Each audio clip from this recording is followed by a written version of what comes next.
Hello friends, again welcome back to my new YouTube video.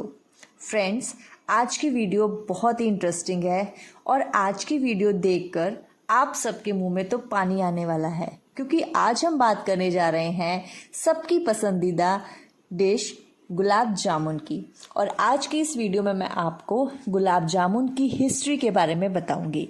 तो चलिए शुरू करते हैं आज की वीडियो। फ्रेंड्स, जैसे कि हम सभी को पता है, भारत शुरू से ही सांस्कृतिक विविधताओं वाला देश रहा है। भारत ने हर चीज़ को दिल खोलकर गले लगाया है, फिर चाहे वे दूर देश से आने वाली संस्कृति हो, भाषा हो या फिर खाना ही सही। इनमें ही शामिल है पर्शियन कुजीन यानी कि ईरानी फूड। भारत में तंदूर ईरान की ही सौगात मानी जाती है। आज हम सभी होटलों में शान से तंदूरी रोटी खाते हैं और ऐसे ही और भी कई व्यंजन हैं जो आज भारतीय प्लेट की शान बन चुके हैं, लेकिन वे चल कर आए हैं ईरान से। ये भारत में इतने घुल मिल गए हैं कि आज अपनी ईरानी जड़ें भी भूल चुके हैं। इन्हीं में से एक है गुलाब जामुन। गुलाब जामुन का नाम आते ही सबके मुंह में पानी आता है। आइए जानते हैं गुलाब जामुन की शुरुआत कैसे हुई। आज किसी भी त्योहार, पार्टी, शादी की भोज की कल्पना गुलाब जामुन के बगैर नहीं की जा सकती। लेकिन क्या आपको पता है, ये पकवान हमारा नहीं है, भले ही हमने इसे अपना बना लिया हो। यह ईरान से आया है। ईरान में 13वीं सदी के आसपास मैदे से बनी गोलियों को घी में डीप फ्राई कर लिया करते थे। फिर इन्हें शहद या शक्कर की चाशनी में डुबोकर खाया जाता था। उस समय वहां उसे लुकमत अल कादी कहा जाता था। ये लुकमत अल कादी भारत में आकर गुलाब जामुन बन गया।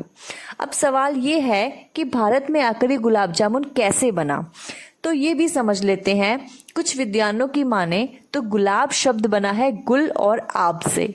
गुल मतलब गुलाब और आब मतलब पानी।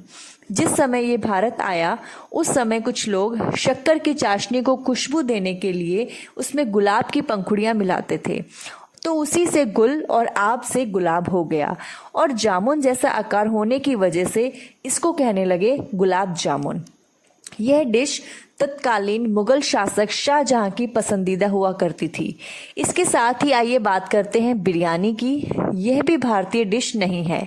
यह उस समय प्रचलन में आई जब पारसी सेना इधर उधर क्षेत्रों पर कब्जा करने के लिए जाने लगी। इस दौरान पार्शियन सेना के लिए सही ढंग का खाना और भी पोषण से भरपूर बड़ी मुश्किल से मिल पाता था।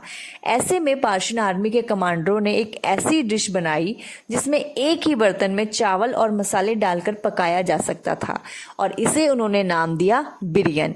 और यही डिश बाद में भारत के हिस्से में आकर बिरयानी हो गई। सो फ्रेंड्स, इसके साथ ही मैं अपनी वीडियो को एंड करती हूँ।